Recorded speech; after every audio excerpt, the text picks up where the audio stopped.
Good evening, crypto degens. How you doing this fine evening?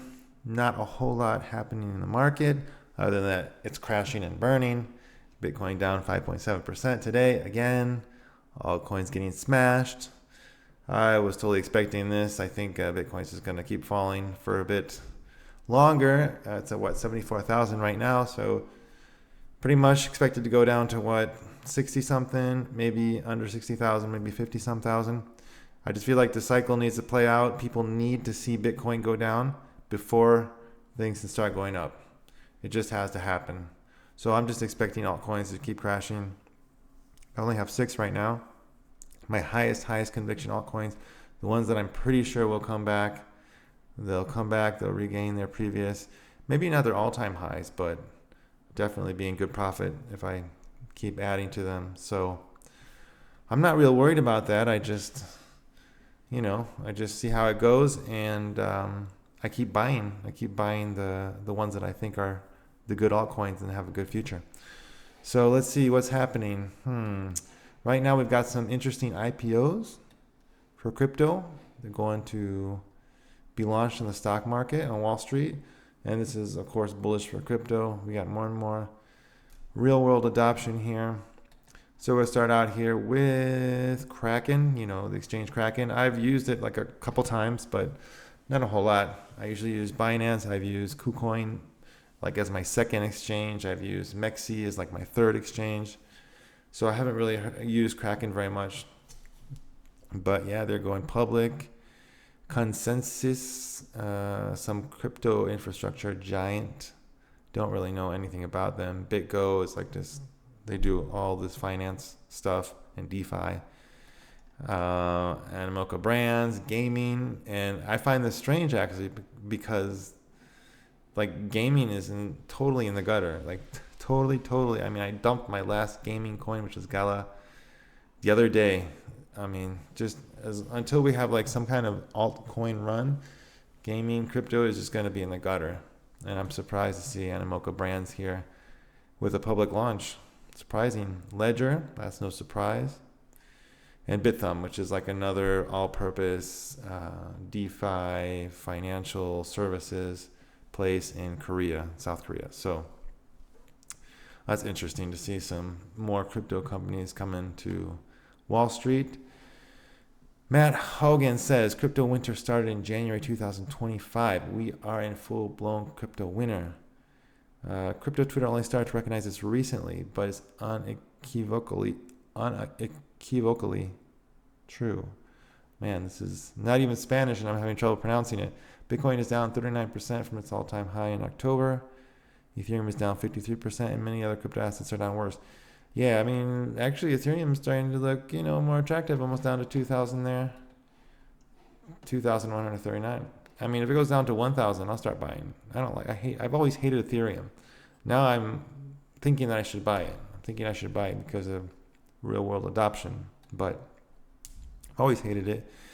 And it's not super cheap, but it's getting cheap, but everything else is getting real cheap. So I'm like, I don't want to buy Ethereum. I can buy more Solana. I can buy more Chainlink. I don't know, man. I don't know. So anyways, I mean, we've been in a crypto winter. A lot of altcoins never recovered from the last bear market. Like some altcoins did, Sol and BNB and XRP and some others, but a lot of them, they never recovered. They just kept going down. So it's like we're way past the previous bear market in some altcoins, and we're even further down in this bear market. It's that bad. It's that bad. And the coins that did not go up in this last market, where it was mostly Bitcoin, those coins, you just totally get rid of them. Just get rid of them. Only keep coins that went up in this last market, even if it was for the end of 2023 and the beginning of 2024. The other ones, just get rid of them. Any coins that don't survive like 4 to 5 years, 4, 5, 6 years, a couple cycles, and they're not still like in the top 100, top 50, just get rid of them because they're just going to be forgotten. Cryptozora says Wall Street will never control Bitcoin. According to Caitlin Long, says Bitcoin will not be financed the way gold was, and the reason is ownership. Gold was always stored in banks and central banks. Well, I don't know. I know a lot of people with safes with gold in it. Bitcoin isn't. She said roughly 70% of BTC is held by long-term holders. Yes, not institutions. And only a small portion trades daily. Yes, that's true. Bitcoin is totally hoarded. The supply isn't there to bail out Wall Street. Bitcoin is voluntary, permissionless, and can move outside the financial system entirely, even without the internet. How are you going to do that without the internet? I mean, that part I don't understand. Wall Street can participate, but it can't control the supply. Well, I mean, it can't control the supply, but it can control and manipulate the price by buying and selling. I mean, I don't know. Not sure I agree with this chick. 𝘃𝗶𝗁𝗏, alts are in a crucial zone right now. Every previous alt season marker appeared after hitting and then bouncing from this HTF trend line. If we hold this level, we'll see the biggest alt season ever. I'm pretty doubtful about that. Alts might go lower. Yes, I'm totally expecting them to go lower. But I just keep accumulating. I can't start buying and selling. If I buy and sell, I'm just going to screw things up. Yeah, I'm expecting to go lower. Until Bitcoin finds its bottom, altcoins are going to keep bleeding. That's just the way it is. I mean, they're just getting screwed all over the place. Mark Chadwick, alt season 2026 is going to be insane. PMI just flipped bullish. That's a quiet signal that business cycle is restarting. Alts have been compressing for 4+ years. Same setup as last cycle, same boredom, same disbelief. In 2021, 650 days after the halving, 4,600 alt market cap run. Now, compression, expansion, boring, violent. If 2021 shocked people, 2026 is going to melt faces. Yes, I'll take a little hopium. Little hopium for everybody. I'm not sure I buy it. Alex Becker says, yes, this matches my bias, so I'm just going to assume this is the most accurate T on X. Amazing job, very good. The science is superb. Classic Alex Becker humor.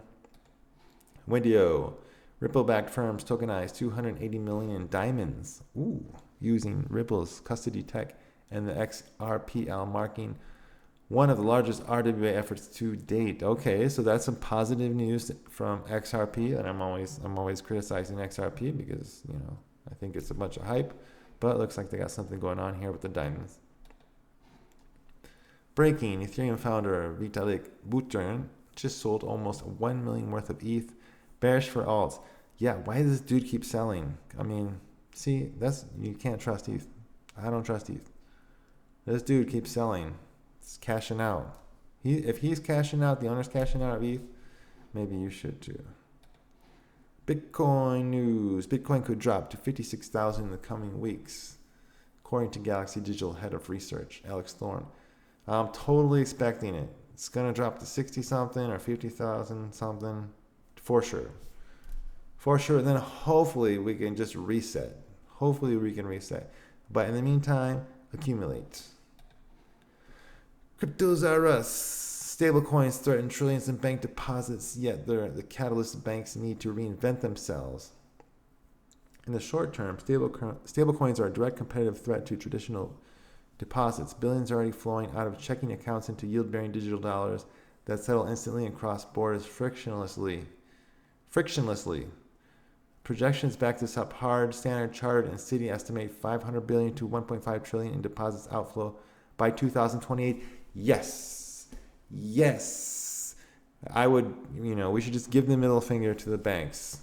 They take your money, they invest it, they don't give you anything for it, they don't give you any interest. It's pure nonsense. And we got the whole system set up that all payments are made through the bank. So we have to use the banks, and they take our money. And, the hell with the banks. It's time for people to use stable coins. Totally. And if the banks don't like it, they need to get with the program. Offer your own stable coins and offer the same yield. Cryptos are us again. Justin, Vanguard buys the dip. Vanguard just reported adding 4.17 million shares of Bitcoin treasury firm Strategy MSTR MicroStrategies. Total position now 24.06 million shares, valued around 3.42 billion. Wow, big money isn't flinching. Whales remain unfazed by the dip and keep accumulating BTC. Of course, the big boys are accumulating, trying to get you out so they can take your Bitcoin. Work for me. I don't have any. according to Saylor, Peter Schiff says Bitcoin is the best. No, Peter Schiff says, according to Saylor, Bitcoin is the best performing asset in the world. Yet, MicroStrategies invested over $54 billion in Bitcoin over the past 5 years. And as of now, the company is down about 3% on that investment. I'm sure the losses over the next 5 years will be much greater. Yeah, dude, Peter, yes, he's down 3% right now. That can change in like one day. One day he can be up like 10%. We know that in the long term, Bitcoin is not going to be under 70,000 or wherever it is now. I mean, the odds of that are very, very, very low. So whatever his profit is, it's going to be very good for sure. For sure. Bitcoin news. The demonstration of what can happen in a weekend with Bitcoin demonstrates its unreliability on a short-term basis to be a currency, says Jim Cramer. Well, Bitcoin is really not being used as a currency. It's being used as digital gold. So what does it matter? What does it matter? I actually like the idea of using other cryptos as currency. Like, especially once we hit a plateau. Once we hit a point of adoption where like everybody has it and there's no point to hoard it much. Lark Davis happens to everyone. New trader and an experienced trader who started last cycle. Yeah, it's so true. Like, we all round-tripped our bags. I think the next person here says that. Me after round-tripping generational wealth for the second straight time. Well, I didn't round-trip generational wealth, but I'm round-tripping like good amount of money. I mean, in 2021, I was making a little money. Like, I was up a lot, but it wasn't like big money. And then 2023, 2024, I was up a whole lot more. And then it just started going down. And now it's like super low. So, yeah, I mean, you just don't know. It's so hard to know when it's time to sell. You know, how long are the run-ups going to last, and how long, you know, are the dips going to last, or how long is it going to go down? You just don't know. And what I had said after the last run was like, if I make this much money, if it gets to this point, I'm selling. That was my thesis, if you want to call it that. If I make this much money, I'm selling, because that's a very good profit, and with that I can, you know, like pay off my house or do something good with it. And I was like halfway there, but the run lasted such a short time that, you know, it just caught me off guard. I just didn't expect it to last such a short time. And so here we are again, running down, going down, going down. But the same as I did after 2021, 2022, the same thing I did then, I was buying little amounts, all I could, little amounts here and there, little amounts. And a lot of the stuff I bought, it did go back up a bit, and I should have cashed out, but I didn't. In the end, it went way down. But I made a few good buys, especially Solana, and that helped me to get in a better position. So now, again, I'm doing the same thing. As we go down and down, I'm buying. I don't know where the bottom is, and I expect that when it turns around, I'm going to be in an even better position next time. So, I mean, that's kind of the way it works. And one thing that I was thinking about yesterday was that I have to be cautious not to try to accumulate coins just because they were up much more before.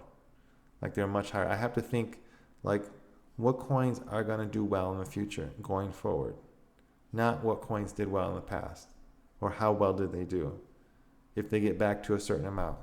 Because that's one thing that I did after 2021. I was like, trying to accumulate coins had done really well, and in the end, it's not the same coins. Not the same coins unless it's a really good coin and it's up there with usage and metrics. You know, like Solana came back. Solana was incredible in 2021.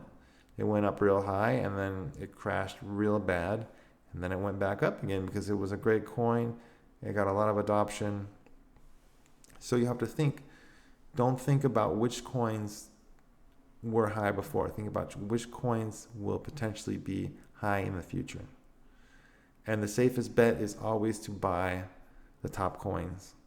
That's always the safest bet. That's always the least risk. So anyways, that's my 2 cents for today. And I will see you tomorrow. Bye.